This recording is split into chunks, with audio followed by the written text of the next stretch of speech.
forgot. Hold on, wait, I gotta do it right. This is the Living Numbers Podcast, and I am your host, Tony Rambles. I got somebody very special here, and y'all know how I do when I have somebody on. I got to do it right. I've got a D1 scholarship athlete to San Jose State, college educated and graduated, international basketball superstar for 5 years in China, Venezuela, Australia, and many other countries. It's too many to name. The citywide basketball trainer for all of Missouri City. He trains anybody that you know that you may meet. Coach CJ is definitely probably training them.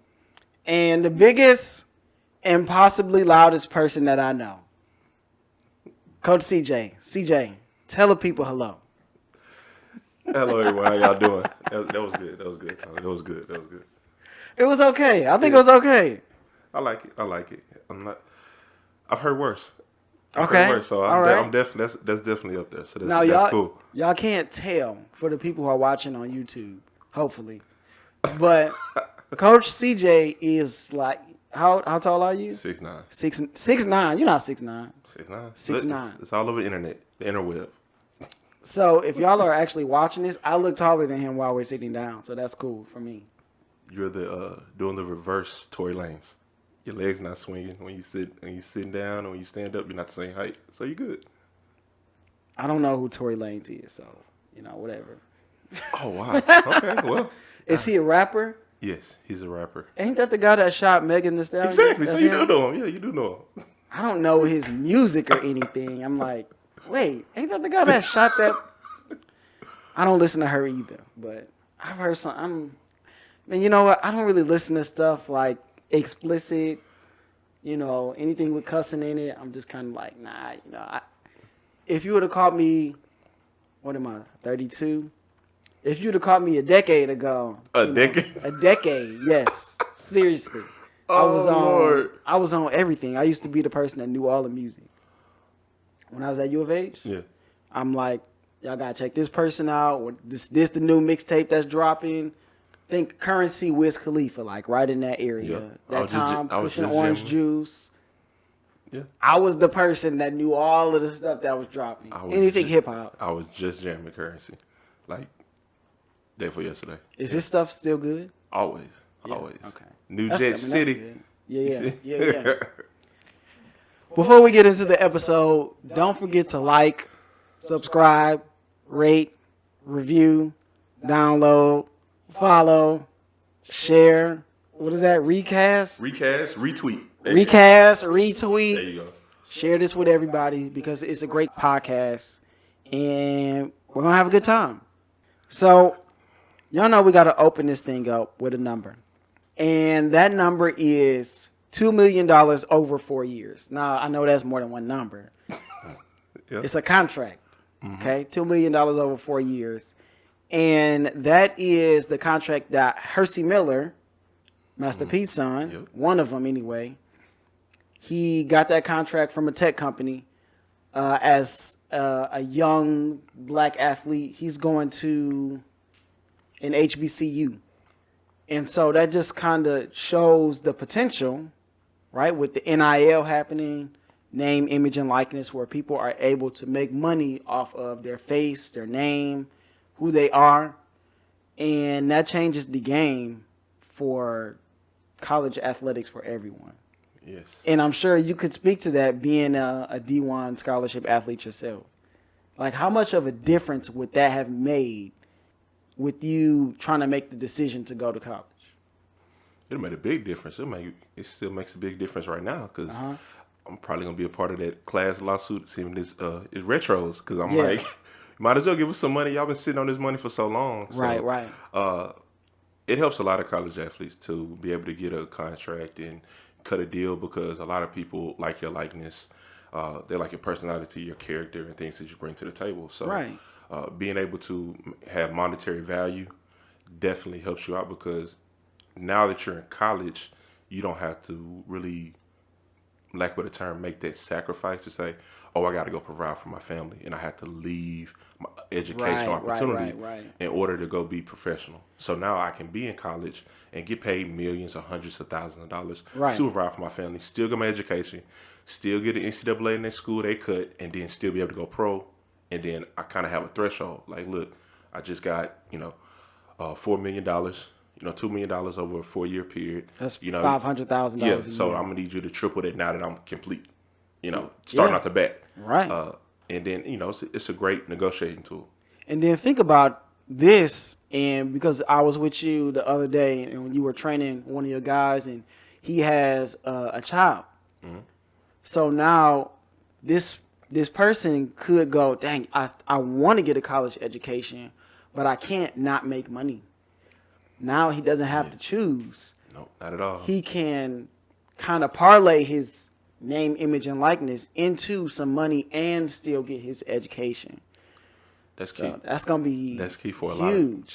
And that's key for certain kids. That's kind of on a bubble for taking different opportunities. Not everyone's a D1 athlete. Not everyone is a D2. Right. Can you say that again, please? Not everyone's a D1 athlete, D2 athlete, NAIA, D3 JUCO. It just look into the camera and say it. Not everyone is a D1 athlete, D2, NAIA, D3, right? A junior college athlete. Some people just hoop at the rec like me. They just hoop at the rec. They might not have the talent to do so. So if you have the talent to do so, and you offer something, and even in that area, now you can make a monetary, we'll say, upswing for you and your family. Yeah, you can go to a D2. You're pushed for a D1 because, hey, look, they can give me $100,000. I know, mom don't have to pay the mortgage as much now. Mm-hmm. We can help that out. The school can't pay you, but you can make money. Yes, but I can make money. The school can't pay you. Those are air quotes for the people who are just listening. The school cannot pay you, but you can go out and make that bread. Yeah, because what most people don't really realize or understand when you're going through that process is the compliance part. Right. Going through every single season, preseason, before you go in, before you actually start school, you go usually about 2 weeks in. Go, that's about the latest it goes. You have to come in. You have to sign your compliance papers, and that's about a. And what does that mean? These compliance papers? I didn't go do them. I don't know what this stuff is. Compliance papers is basically your written contract with outside of your letter of intent for the school and yourself, saying that you give up all your rights as a.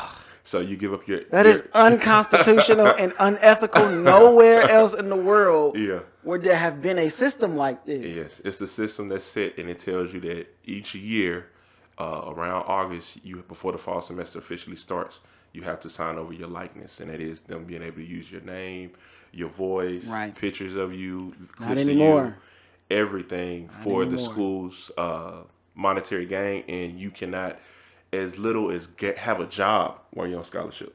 So forget about struggling and being like, I'm going to get a PT somewhere. Yeah, man, I'm going to just wait tables.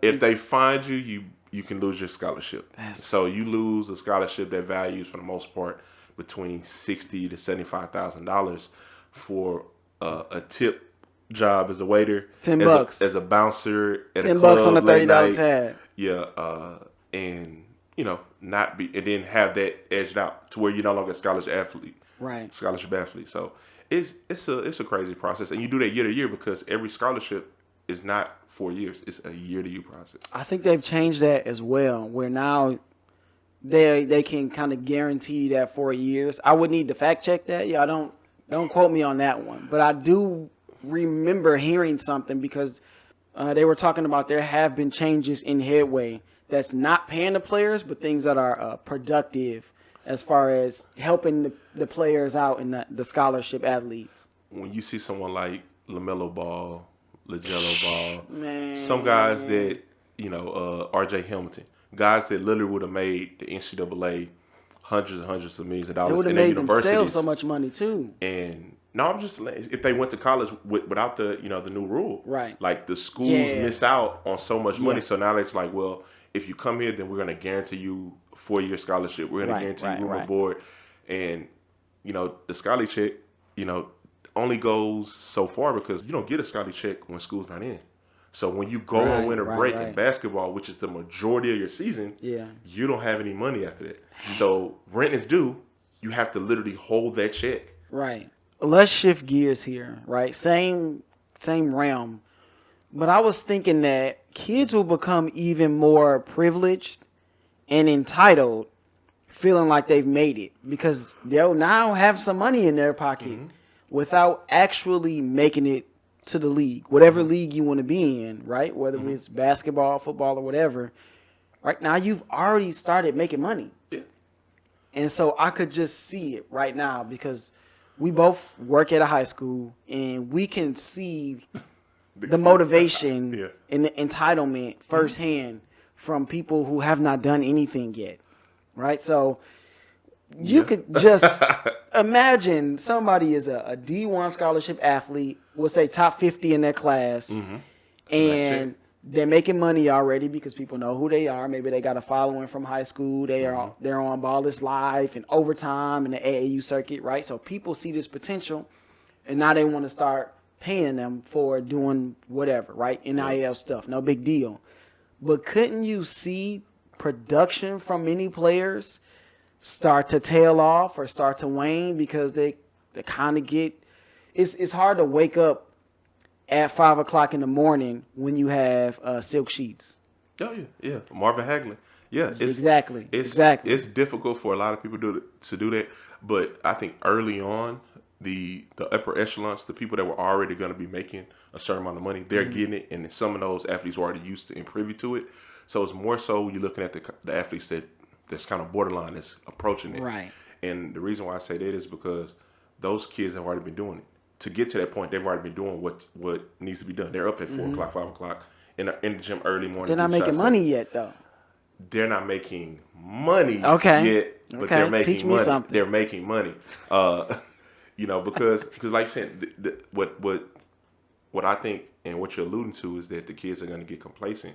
And at the same time, when we get that first initial wave, I'll give you the first 2 years. Right. After the first 2 years, everything's going to change again. Right? It's going to be that. But after that first year or two, people are going to realize that, oh man, we don't learn this in school. What the heck is a tax? Yeah. So they're going to get this money. They looking at the zeros on the end and like, man, they're going to give me $800,000 and this and this. Well, what state do you live in?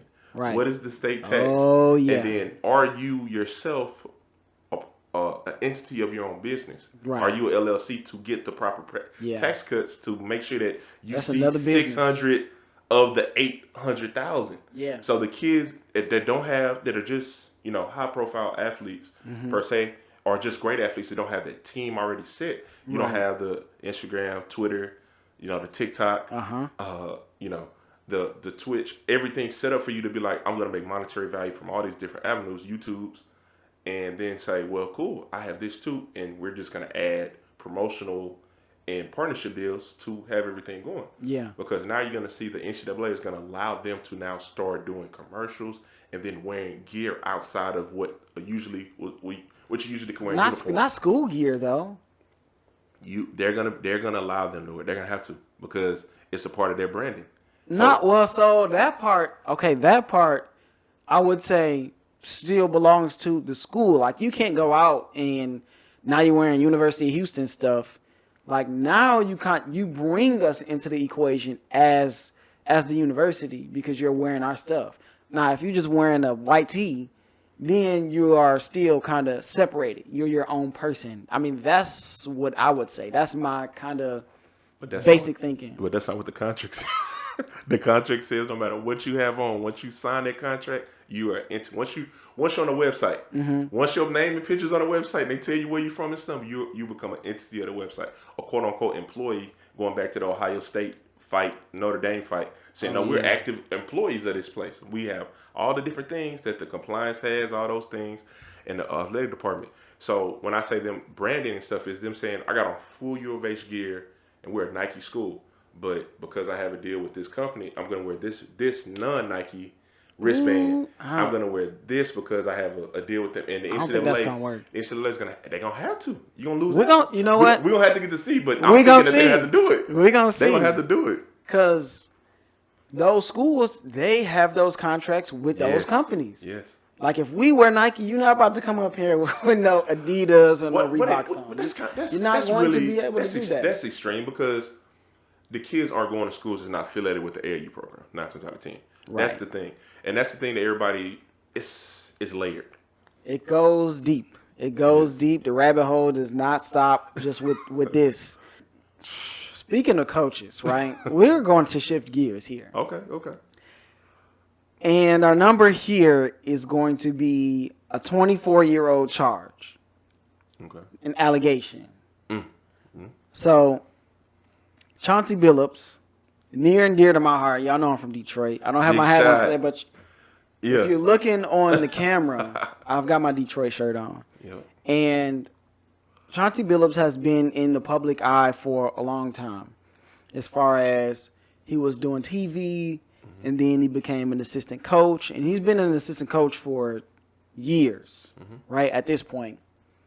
And as soon as he gets hired,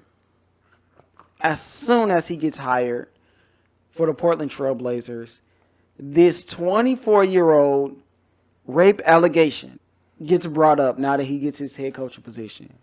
Now, from my standpoint, okay, he wasn't convicted. I had never heard about this before with all of the stuff that he had been doing. Yes. And now as soon as this black prominent head coach gets a gig, it comes out. And I'm just like, yo, come on, man. So somebody will always try to rain on your parade. And the more public you are, the more rain is coming. Yeah, definitely. When it rains, it pours. It pours. So how would you handle that?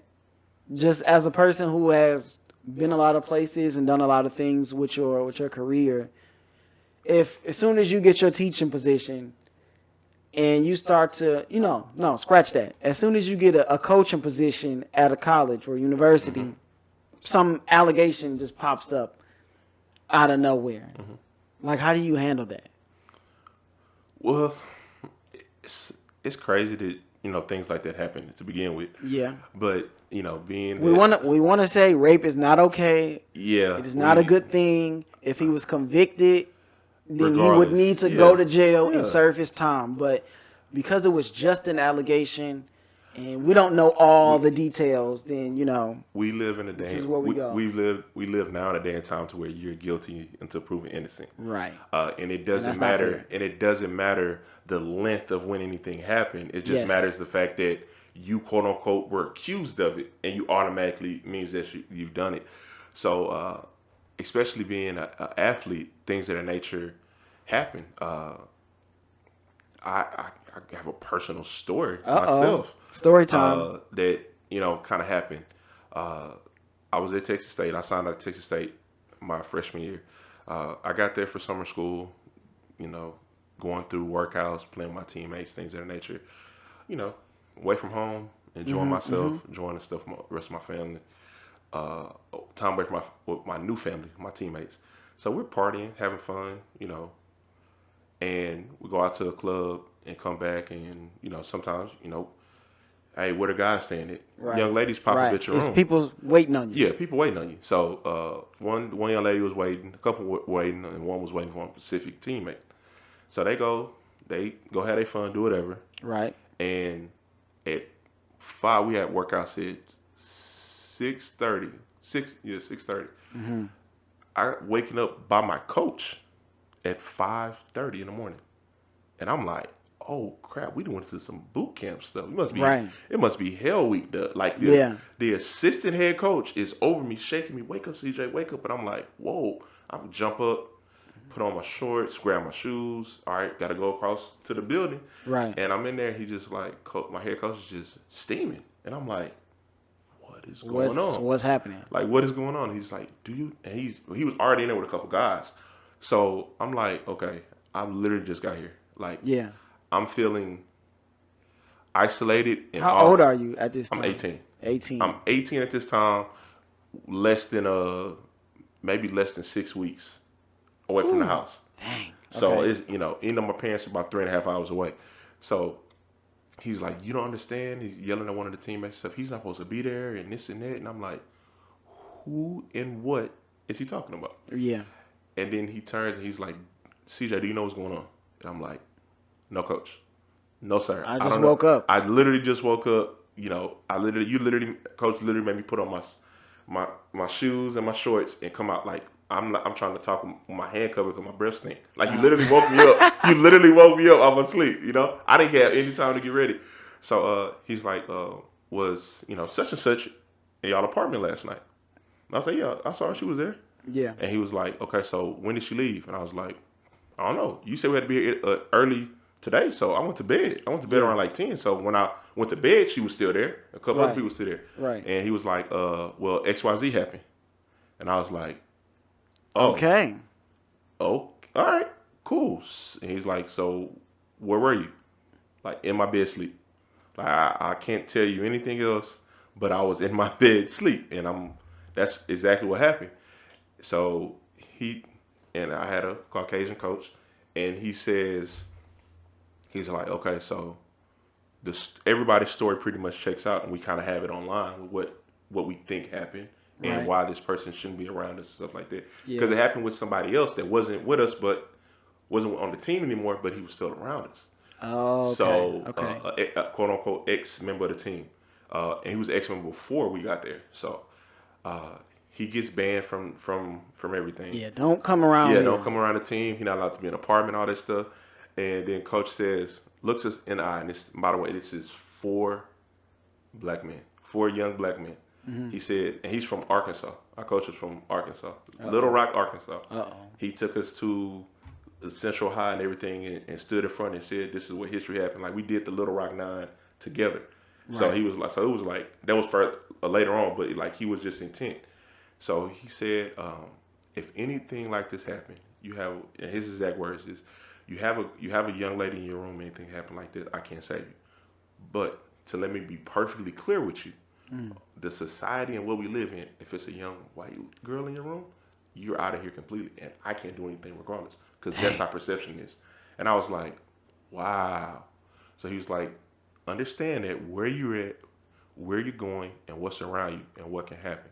Yeah. And it's like, and if anything allegedly happens, you're automatically gone. Dang. And I'm like, Coach, I literally been asleep since 10:30. Yeah. And he just like, it's not to you. Right. It's for you.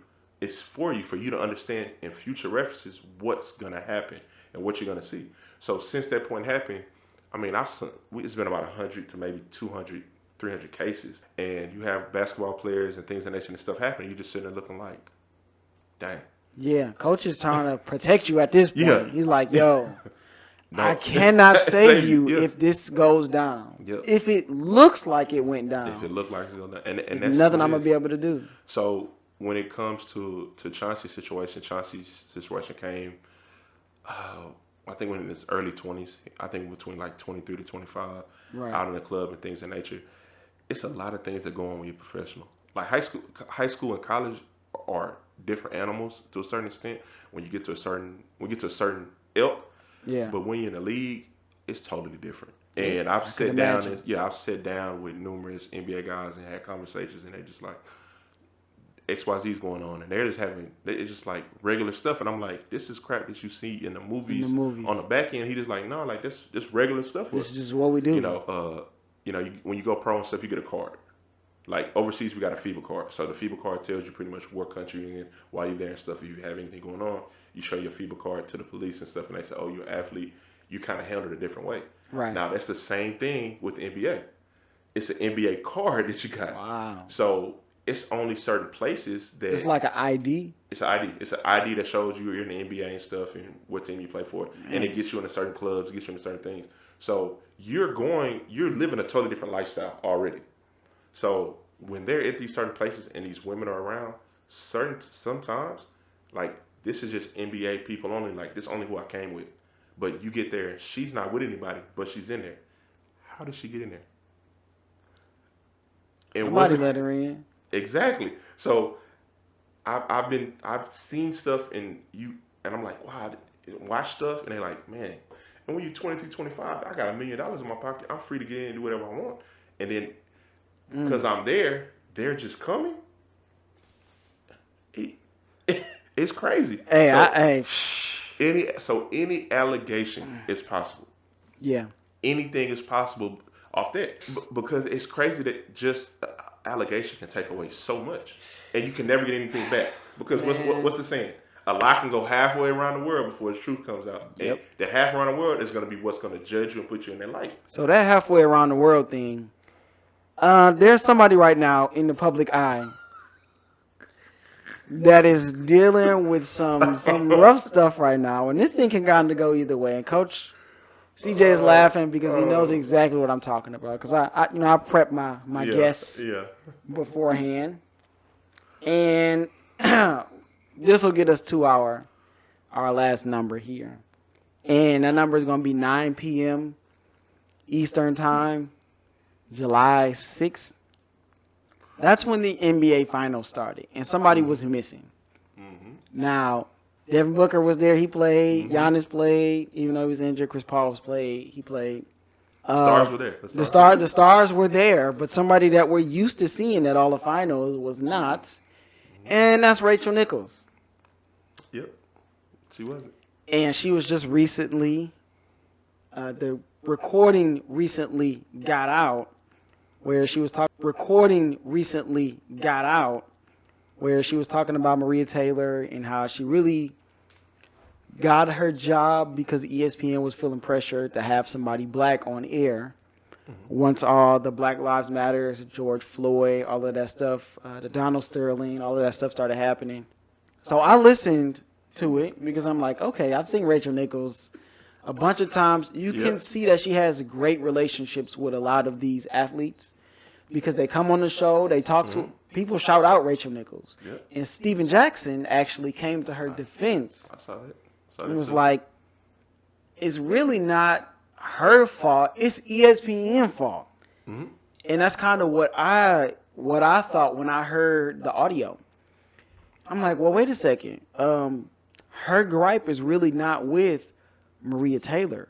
It's really with ESPN because it was in her contract that she would have that position in the NBA Finals, doing the pregame and the halftime and the postgame like she always does, and she wanted to make sure she was there, so it was written into her contract. And now for her to have that taken from her, she had a conversation with someone that obviously she thought was at least an associate. Yeah.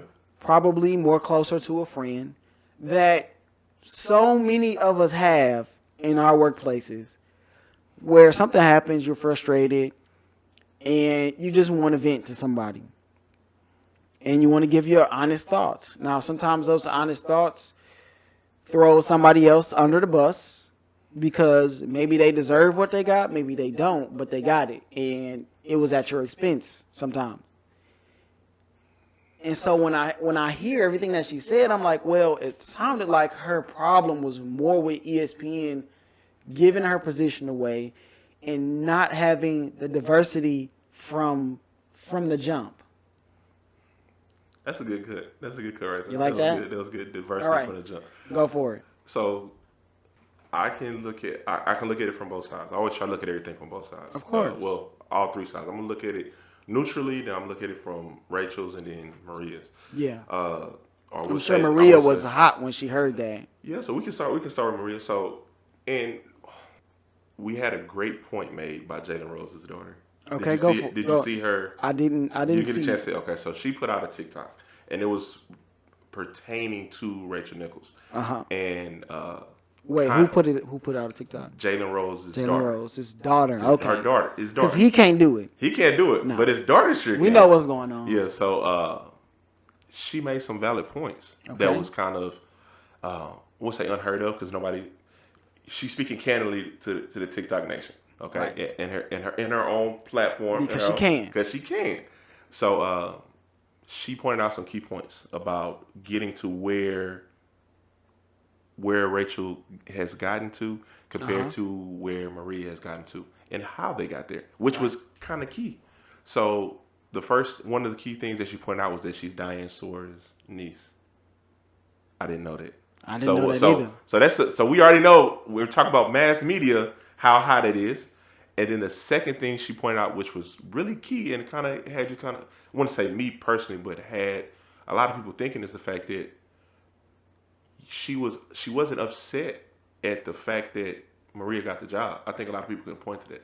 She pointed out the fact that Maria's quote unquote white privilege was not intact anymore, because she said Rachel's, because you didn't have an issue with putting up all these posts and stuff when Black Lives Matter, speaking about these things and stuff, and then now all of a sudden you're switched out in a position when naturally you're saying that that's my spot, she shouldn't have it, and she shouldn't do this and do that, when in fact Maria is a 2-sport Division I athlete. She played professionally, and she's 6'2".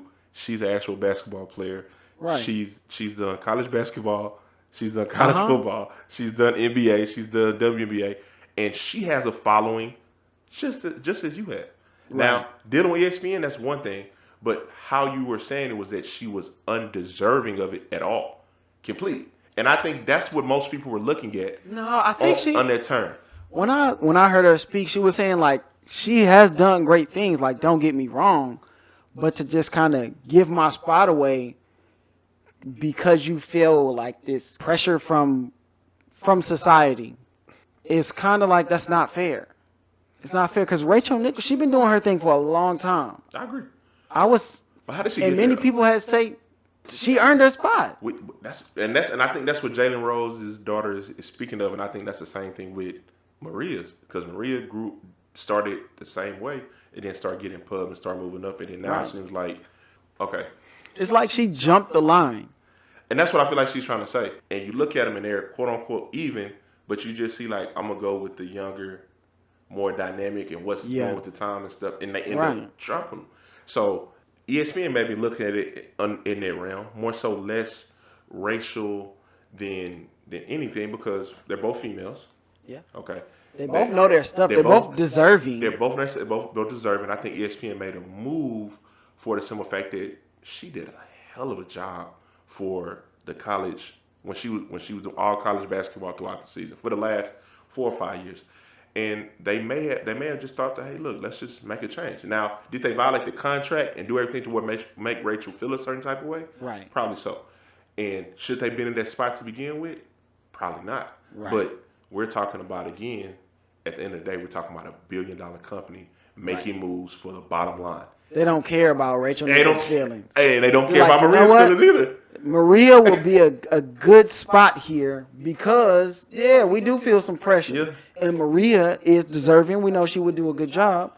So what? And they're in a contract year with her. Maria's in a contract year.